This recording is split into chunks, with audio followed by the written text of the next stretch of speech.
부모님 장기요양 등급 한 번 받았다고 해서 계속 그대로 가는 거 아닙니다. 오히려 많은 분들이 이런 얘기를 하세요. 분명히 더 나아진 것도 아닌데 왜 등급이 떨어졌죠? 예전보다 돌보는 건 똑같이 힘든데 왜 지원이 줄었죠? 우리는 솔직하게 대답했을 뿐인데 왜 결과가 이렇게 나왔죠? 그런데 여기서 중요한 건 장기요양 등급은 가족의 고생을 위로해주는 제도가 아니라 당사자가 혼자 일상생활을 얼마나 수행하기 어려운지를 기준으로 판단하는 제도라는 점입니다. 즉, 보호자가 느끼기에 힘든 것과 공단 조사표에서 점수가 나오는 방식은 완전히 다를 수 있습니다. 오늘은 장기요양 등급이 떨어지는 가장 흔한 이유 3가지를 말씀드릴 거예요. 그리고 단순히 이럴 수 있습니다 수준이 아니라 왜 그런 결과가 나오는지, 어떤 답변과 어떤 상황에서 점수가 깎이기 쉬운지, 또 사람들이 가장 많이 오해하는 부분은 뭔지까지 하나씩 풀어서 말씀드리겠습니다. 끝까지 보시면 왜 떨어졌는지만 아는 게 아니라 다음 조사 때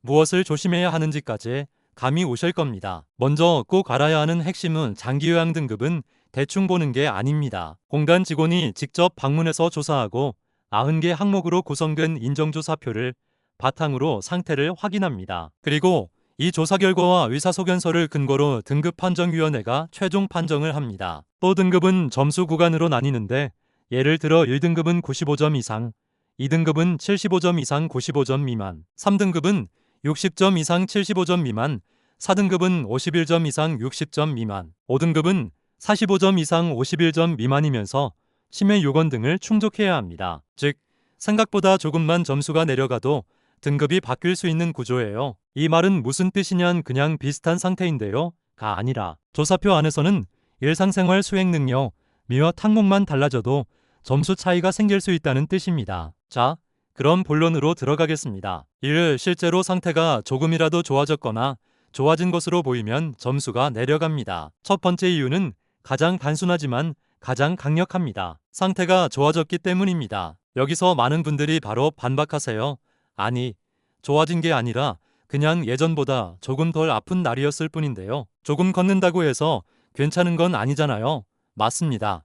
가족 입장에서는 그렇게 느낄 수 있어요. 그런데 장기요양 등급은 얼마나 힘들어 보이느냐가 아니라 얼마나 다른 사람의 도움이 필요한지를 봅니다. 특히 인정조사에서는 최근 한 달 동안 신체 기능, 인지 기능, 행동 변화 등을 확인하고 간호처치 항목은 최근 2주 기준으로 보게 되어 있습니다. 즉, 예전에는 혼자 식사를 거의 못했고 화장실 이동이 어려웠고 일어나 앉는 것도 부축이 필요했는데 재활이나 컨디션 회복으로 인해 이 중 일부가 가능해졌다면 그건 조사표상 분명한 변화입니다. 예를 들어보겠습니다. 처음 판정되는 침대에서 일어날 때 전적인 도움이 필요했고 보행도 거의 불가능했고 옷 갈아입기와 세면도 도와드려야 했다면 점수가 꽤 높게 나옵니다. 그런데 갱신 때는 혼자 천천히라도 일어나고 부축하면 화장실까지 이동하고 식사도 숟가락질은 직접 하신다면 가족은 여전히 엄청 힘들다고 느껴도 조사표는 도움 필요 정도가 줄었다고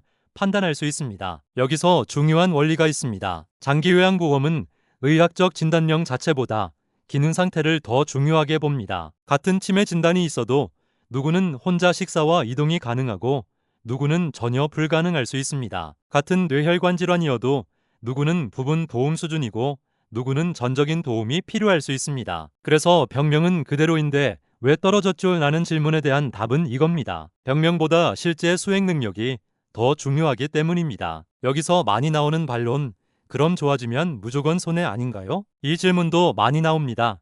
하지만 제도의 취지는 원래 최대한 자립적으로 생활할 수 있도록 지원하는 데 있습니다. 즉, 상태가 나아졌다면 본인 삶에는 좋은 변화이고 장기요양 필요도가 줄었다면 등급이 낮아질 수 있는 구조가 제도상 자연스럽습니다. 문제는 진짜 좋아진 게 아니라 그날만 잠깐 괜찮아 보였거나 가족이 느끼는 반복적인 어려움이 조사표에 제대로 반영되지 않는 경우입니다. 그래서 두 번째 이유가 중요합니다. 이어 조사 당일 너무 잘하려고 하거나 답변이 실제보다 세게 나가면 과소평가됩니다. 이게 현장에서 정말 흔합니다. 장기요양 인정조사는 조사자가 방문해서 직접 보고 묻는 방식으로 진행됩니다. 그런데 어르신들 중에는 체면 때문에, 습관 때문에, 혹은 순간적인 의지 때문에 실제보다 훨씬 잘하는 모습을 보이시는 분들이 있어요. 예를 들면 이런 겁니다. 평소에는 양말도 혼자 못 신으시고 일어날 때 꼭 붙잡아드려야 하고 화장실도 부축이 필요한데 조사원이 오니까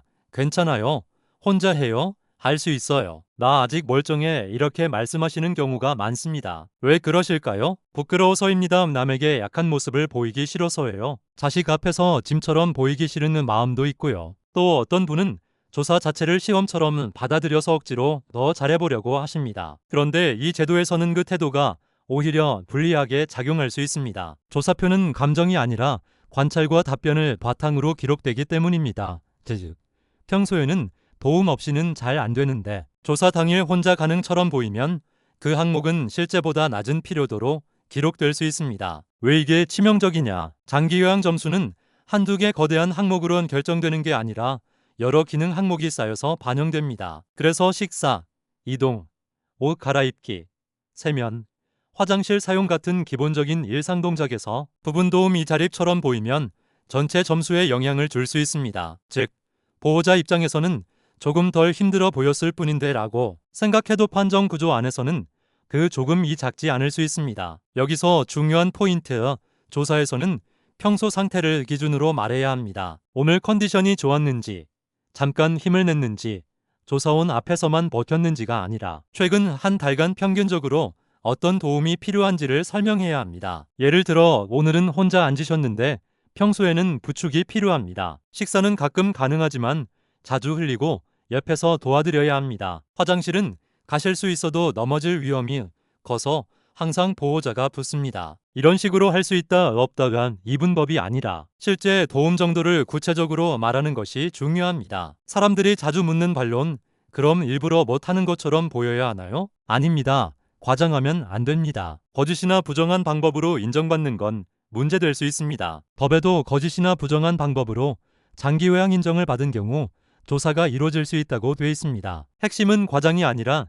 평소의 평균적인 어려움을 정확히 설명하는 것입니다. 못하는 척하라는 게 아니라 괜찮은 척하지 말라는 거예요. 보호자가 옆에서 평소에는 이 부분이 가장 어렵다, 이 동작은 항상 넘어질까봐 붙잡고 있다, 스스로 하려 하지만 실제론 마무리를 꼭 도와드린다, 이렇게 생활 기준으로 보충 설명하는 게 중요합니다. 많은 분들이 이 부분을 놓치고 솔직히 할 수 있는 건 할 수 있다고 했는데 왜 떨어졌냐고 하시는데, 문제는 솔직함이 아니라 기준이 오늘 한 번 성공이 아니라 최근 생활에서 지속적으로 필요한 도움이라는 점을 모르고 답변하는 데 있습니다. 3은 의사소견서와 병원 기록이 약하면 생활의 어려움이 충분히 받쳐지지 않습니다. 세 번째 이유는 많은 분들이 뒤늦게 깨닫는 부분입니다. 바로 서류와 기록의 힘입니다. 장기 요양 판정은 방문조사만 보고 끝나는 게 아닙니다. 공단 안내에 따르면 인정조사 결과와 함께 의사소견서가 등급판정위원회 심의 자료로 들어갑니다. 즉, 생활 속 어려움이 조사표에 담기더라도 의학적 자료가 충분히 받쳐주지 않으면 전체 판단이 기대와 다르게 나올 수 있습니다. 여기서 보호자분들이 자주 하시는 말이 있어요. 몸 상태는 그대로예요. 병은 안 나았어요. 오히려 집에서 볼 때는 더 힘들어요. 그런데 병원 기록을 보면 최근 진료가 뜸하고 약 처방이 오래전 기준이고 증상 악화나 행동 변화가 구체적으로 정리돼 있지 않은 경우가 있습니다. 그럼 제도는 뭘 기준으로 보겠습니까? 결국 남아있는 자료를 봅니다. 그래서 현실에서는 집에서의 고생은 큰데 기록은 약해서 등급이 기대보다 낮게 나오거나 떨어졌다고 느끼는 경우가 생깁니다. 왜 이런 일이 생길까? 보호자는 내일 보니까 당연히 알고 있다고 생각합니다. 하지만 심의하는 쪽은 가족의 마음을 읽는 게 아니라 조사 결과와 의사소견서 같은 공식 자료를 봅니다. 예를 들어 치매가 있는 경우에도 단순히 기억이 좀 안 좋다 수준이 아니라 최근 한 달 사이에 어떤 인지 저하, 어떤 이상행동, 어떤 위험행동이 있었는지가 조사와 기록에서 살아있어야 설득력이 생깁니다. 재활 문제도 마찬가지예요. 실제로 관절 제한, 운동장애, 이동 도움 필요가 있는데 기록이 빈약하면 생활상의 어려움이 충분히 반영되지 못할 수 있습니다. 여기서 나오는 반론, 의사소견서만 좋으면 등급 올릴 수 있다는 말인가요? 그건 아닙니다. 의사소견서 하나로 모든 게 뒤집히는 구조는 아닙니다. 공단은 조사 결과와 의사소견서를 함께 보고 등급판정위원회가 심의합니다. 즉, 조사와 기록이 서로 맞물려야 힘이 생깁니다. 반대로 말하면 조사에서 생활 어려움이 제대로 설명되지 않았고 의사소견서도 두루뭉술하면 보호자는 분명 힘든데 결과는 기대보다 낮게 나올 수 있다는 거죠. 여기까지 들으면 많은 분들이 묻습니다. 그러면 우리는 뭘 준비해야 하나요? 제가 오늘 드리는 핵심은 3가지입니다. 첫째, 장기요양 등급은 질병명보다 실제 기능 상태와 도움 필요도를 본다. 둘째, 조사 당일에 한 번 자란 모습보다 평소 평균 상태를 설명해야 한다. 셋째, 의사소견서와 진료 기록이 생활의 어려움을 뒷받침해야 한다. 이 3가지를 모르면 우린 분명 힘든데 왜 떨어졌는지 모르겠다는 상황이 반복될 수 있습니다. 반대로 이 구조를 이해하면 적어도 왜 그런 결과가 나왔는지는 훨씬 선명하게 보입니다. 정리해 보겠습니다. 장기요양 등급이 떨어지는 이유 3가지. 첫 번째, 실제로 기능 상태가 나아졌거나 나아진 것으로 평가됐기 때문. 두 번째, 조사 당일 답변과 관찰이 평소보다 좋게 잡혀 과소평가됐기 때문. 세 번째, 의사소견서와 병원 기록이 생활 속 어려움을 충분히 받쳐주지 못했기 때문. 그리고 이 제도는 단순히 아픈 사람에게 주는 제도가 아니라 6개월 이상 혼자 일상생활을 하기 어려운 정도를 판정하는 구조라는 점, 이걸 꼭 기억하셔야 합니다. 그래서 부모님 등급이 떨어졌다면 무조건 억울하다고만 보기보다 어느 지점에서 점수가 깎였는지를 차분히 봐야 합니다. 혹시 부모님이 조사 때 괜찮은 척 하셨는지, 보호자가 평소 상태를 충분히 설명했는지, 최근 진료 기록과 의사소견서가 실제 어려움을 잘 담고 있었는지 이걸 하나씩 돌아보셔야 합니다. 오늘도 영상 봐주셔서 감사합니다. 구독과 좋아요는 큰 힘이 됩니다.